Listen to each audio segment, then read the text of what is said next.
बाप्पा मोरयामध्ये पुन्हा एकदा स्वागत।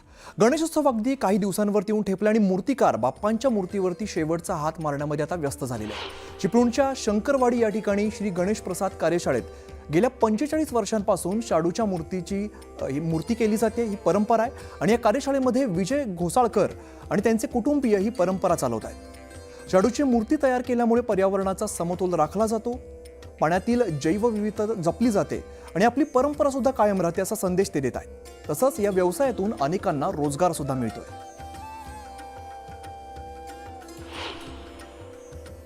चिपळूणमधील गणेश प्रसाद या कार्यशाळेमध्ये आहे आणि इथली जी लगबग तुम्ही पाहताय, येथे शेवटचा गणपतीच्या मूर्तीवर हात मारणं चालू आहे। जे इथले कार्यशाळेचे प्रमुख आहेत, मूर्तिकार आहेत, त्यांच्याशी आपण चर्चा करणार आहोत। दादा, काय सांगाल तुम्ही? आता इथे तुमच्या परिवारासकट इथे बसलेले आहात आणि शेवटचा हात मारणं जवळजवळ चालू आहे, काय सांगाल?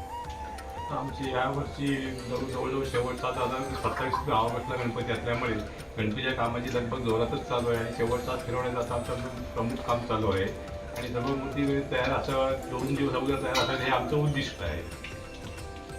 मी आता पाहतोय तर इथे तुमची मुलगी आहे, तुमच्या मिसेस इथे काम करताय, संपूर्ण घर कामाला लागलेलं आहे, काय कारण आहे याचं कारण म्हणजे आता मूर्तिकार आणि त्या कामगारांना मिळणारे मोबत त्यांना ते सांभाळून येत नाही, त्यांना जास्तीत जास्त पगार वाढावी असते आणि प्रत्येक वेळा हे देणं आम्हाला परवडत नाही। त्यामुळे आम्ही घराची सर्व माणसं इथे येऊन लवकरात लवकर व्यवस्थित आणि चांगलं काम होईल याची आम्ही काळजी घेतो। सध्या कसं काय बरंच वातावरण POP आणि ह्याच्या असल्याचं असलं तरी आम्ही मातीच्या मूर्ती मी गेली 45 वर्ष या धंद्यात असून मी 45 वर्ष सतत मातीच्याच मूर्ती बनवतो आणि पर्यावरणपूरक असल्यामुळे पाण्यामध्ये जैवविविधता आहे त्यांना कोणताही धक्का होऊ नये या मूर्ती पाण्यात सहज विरघळतात। अगदी मी विसर्जन केल्यानंतर 4 तासात बघायला गेलं तर तुम्हाला काहीही अवशेष मिळत नाही। त्यामुळे हे पर्यावरणपूरक काम आम्ही आता आमच्यापर्यंत जास्तीत जास्त चालू ठेवण्याचा प्रयत्न करीत आहोत। कॅमेरामन प्रफुल्लसह मी राजेश जाधव, न्यूज 18 लोकमत, चिपळूण, रत्नागिरी।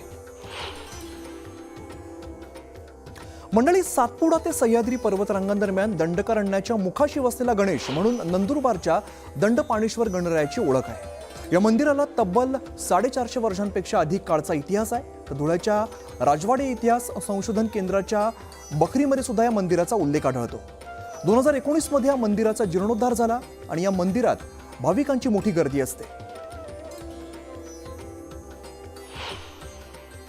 इथे आमचं प्राचीन पुरातन नंदुरबारचे देवस्थान आहे। इथे आमची आस्था जुळलेली आहे। इथे आल्यावर आमचे सगळे मनोकामना पूर्ण होतात। जय गणेश। नंदुरबारकरांच्या आस्थेचं केंद्र, नंदुरबारची ग्रामदैवत म्हणून नंदुरबारच्या दंडपाणेश्वर गणरायाची ओळख आपण बघू शकता की माझ्या मागे असलेलं हे गणरायाचं नंदुरबारच्या जवळपास दंडपाणेश्वरचं मंदिर याला 450 वर्षांचा इतिहास आहे आणि 450 वर्षांचा इतिहास असलेल्या हा गणराय नंदुरबारकरांच्या आस्थेचं केंद्रबिंदू मानला जातो। या ठिकाणी भक्तांची नेहमीच रीक आणि लाईन असते दर्शनासाठी। 1666चा सुद्धा उल्लेख याच्यात आढळतो आणि भारताच्या नकाशावरती दंडपाणेश्वर नावाचा गणपती कुठेच नाहीये, फक्त नंदुरबार शहराला, जिल्ह्याला हा दंडपाणेश्वरला आहे। दंड पाणी पाणी म्हणजे संस्कृतमध्ये आपला हातामधले दंड असणारा म्हणजे राजदंड, म्हणजे मुख्य भूमिकात असणारा, म्हणजे न्याय देणारा। आणि म्हणून ज्या वेळेला हा खानदेशाला 1600 मध्ये जेव्हा लुटमार सुरू झाली त्यावेळेला या परिसरातील लोकांना वाटत होतं की आपले न्यायदंड, आपलं रक्षण करणारा कोण आहे, तर दंडपाणेश्वर। म्हणजे ज्या वेळेला आपण कधी पाहिलं असेल मालवा, म्हणजे ज्यावेळेला विदर्भ म्हणजे सुटले छत्रपती शिवाजी महाराज आग्र्यावरनं, त्यावेळेला नेताजी पालकर असतील, प्रतापराव बजबळ असेल किंवा तुमचे प्रभू देशपांडे असतील, यांनी इथं तोरणमाळचा उल्लेख आढळतो आणि शूलपाणेश्वरचा आणि नंदुरबारचा उल्लेख आढळतो।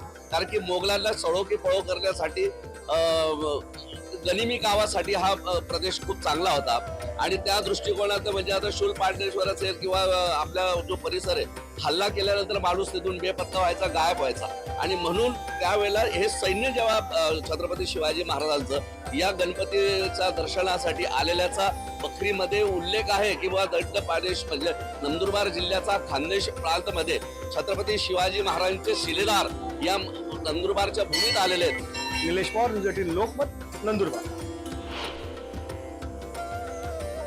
तर मंडळी, आपल्या लाडक्या बाप्पाच्या आगमनाची तयारी आता अगदी घरोघरी सुरू झालेली आहे आणि असंच आपण रोज या संदर्भातले अपडेट्स घेत राहणार आहोत। आज तुर्तास इकडेच थांबतोय। पाहत राहा न्यूज 18 लोकमत।